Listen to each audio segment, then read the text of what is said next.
सिद्ध योग में आपका स्वागत है।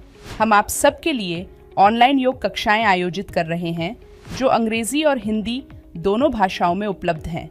हम प्रत्येक दिन सुबह 5 बजे से रात 10 बजे तक 12 अंग्रेजी और 4 हिंदी की कक्षाओं के साथ आपके लिए उपस्थित हैं, ताकि आपको प्रत्येक दिन सही समय पर योग का अभ्यास करने में सुविधा हो। ये 2 सप्ताह एक ऐसा समय है जिसमें आप शामिल होकर अपने जीवन में एक सकारात्मक परिवर्तन का अनुभव कर सकते हैं, वह भी बिल्कुल मुफ्त में।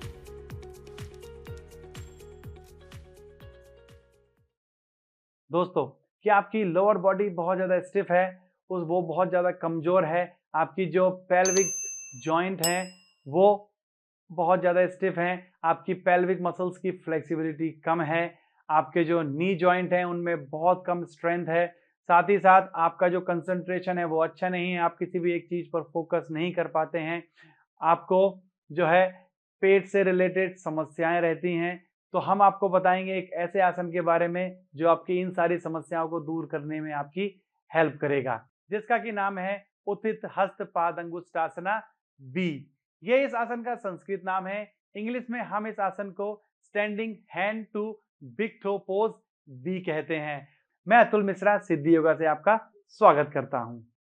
तो चलिए दोस्तों, उत्थित हस्त पादंगुष्ठासन बी का अभ्यास शुरू करने से पहले हम इसकी कॉन्ट्राइंडिकेशंस को समझ लेते हैं। अगर आपको हाई ब्लड प्रेशर या लो ब्लड प्रेशर की समस्या है तो आपको इस आसन का अभ्यास नहीं करना है, या फिर अपने डॉक्टर की सलाह के बाद ही आप इस आसन का अभ्यास करेंगे। साथ ही साथ अगर आपको हिप जॉइंट, एंकल जॉइंट या नी जॉइंट से रिलेटेड कोई इंजरी है, या फिर आपको अपने शरीर के इस भाग में कोई दर्द है, तो आपको इस आसन का अभ्यास करने से बचना है। तो चलिए अब हम करते हैं इस आसन का अभ्यास शुरू। तो दोस्तों, सबसे पहले आपको अपने दोनों पैरों को मिलाकर दोनों हाथों को बॉडी के साइड से रखना है और इस तरीके से हम लोग ताड़ासन की अवस्था में आ जाएंगे।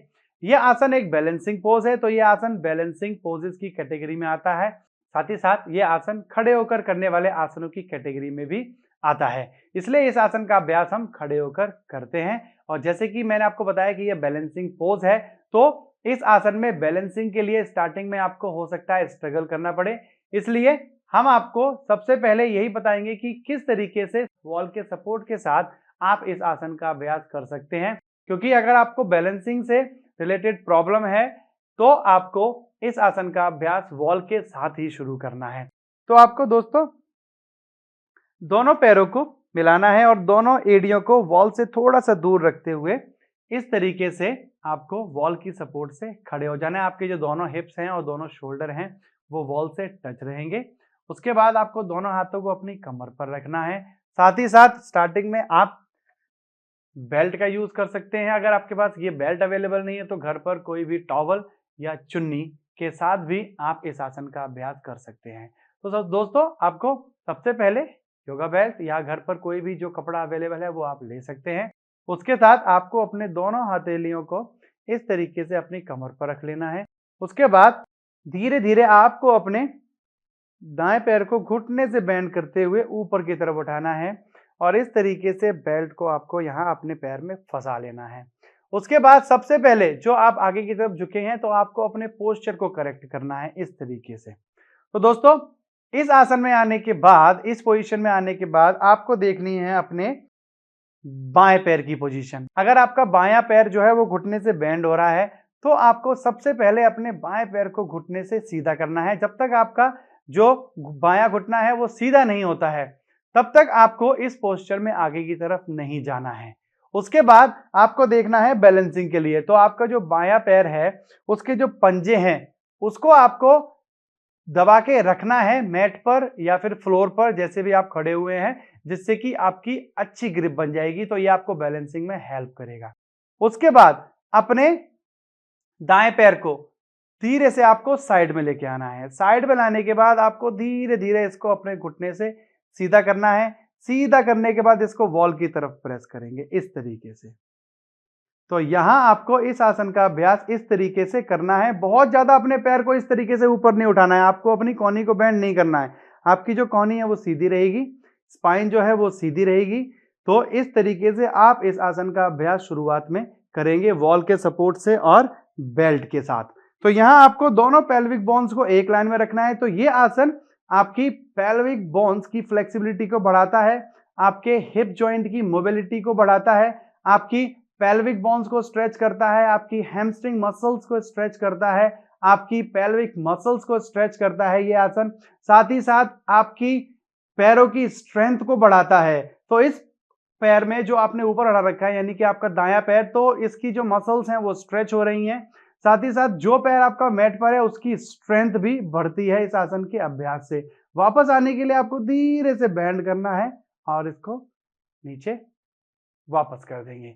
तो जिस तरीके से हमने दाएं पैर से अभ्यास किया है वॉल के साथ, इसी तरीके से आपको बाएं पैर के साथ वॉल के साथ अभ्यास करना है। तो धीरे धीरे बैंड करेंगे, दाएं हाथ को कमर पर रखेंगे, इस तरीके से बेल्ट को फंसा लेंगे।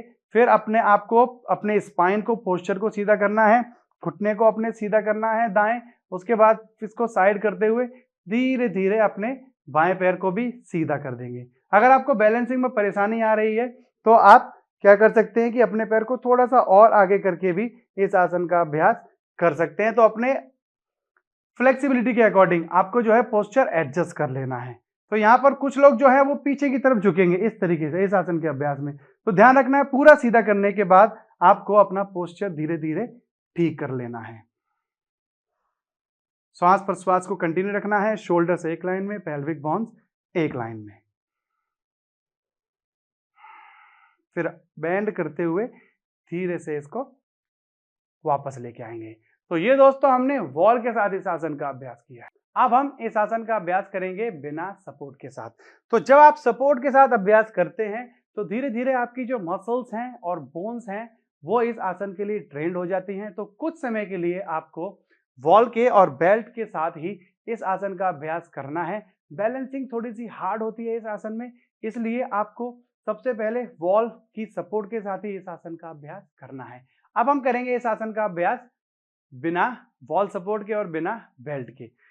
तो आपको अपनी मैट के बीचों बीच खड़े हो जाना है, दोनों पैरों को मिलाना है, दोनों हाथों को बॉडी के साइड से रखना है। उसके बाद दोनों हाथों को अपनी कमर पर रखेंगे। फिर धीरे धीरे आपको अपने दाएं पैर को घुटने से बैंड करते हुए अपने दाएं हाथ की 2 उंगली और अंगूठे से अपने बाएं पैर के अंगूठे को पकड़ लेना है। और उसके बाद अपनी चेस्ट को हल्का सा बाहर करेंगे और धीरे धीरे आपको दाएं पैर को इस तरीके से सीधा कर देना है। बाएं पैर की जो पंजे हैं उनको मैट पर प्रेस करके रखना है, जिससे कि आपका बैलेंस अच्छा हो जाएगा। तो यहाँ इस तरीके से आप होल्ड करेंगे इस आसन को। वापस आने के लिए आप धीरे धीरे घुटने से बैंड करते हुए अपने पैर को नीचे छोड़ देंगे। तो दोस्तों ये आसन फिजिकल बेनिफिट के साथ साथ आपको मेंटल बेनिफिट भी देता है, क्योंकि ये एक बैलेंसिंग आसना है। ये आपके कंसंट्रेशन को इम्प्रूव करता है, फोकस को इम्प्रूव करता है, आपके नर्वस सिस्टम को अच्छे से काम करने में मदद करता है। ये आसन आपके अंदर जो इमोशनल अनबैलेंस हुए हैं उनको भी सही करने में हेल्प करता है। तो दोस्तों हम आशा करते हैं कि इस सारी जानकारी के साथ आप इस आसन का अच्छे से अभ्यास कर पाएंगे और आप इस आसन के फिजिकल और मेंटल दोनों ही बेनिफिट्स ले पाएंगे। बट आपको ध्यान रखना है कि आपको इस आसन का अभ्यास उसी तरीके से करना है जैसा कि हमने आपको बताया है। पहले आपको वॉल के साथ ही इस आसन का अभ्यास करना है। तो चलिए आप करिए इस आसन का अभ्यास। हम जल्दी ही मिलते हैं आपसे अगले आसन के साथ। तब तक के लिए नमस्कार।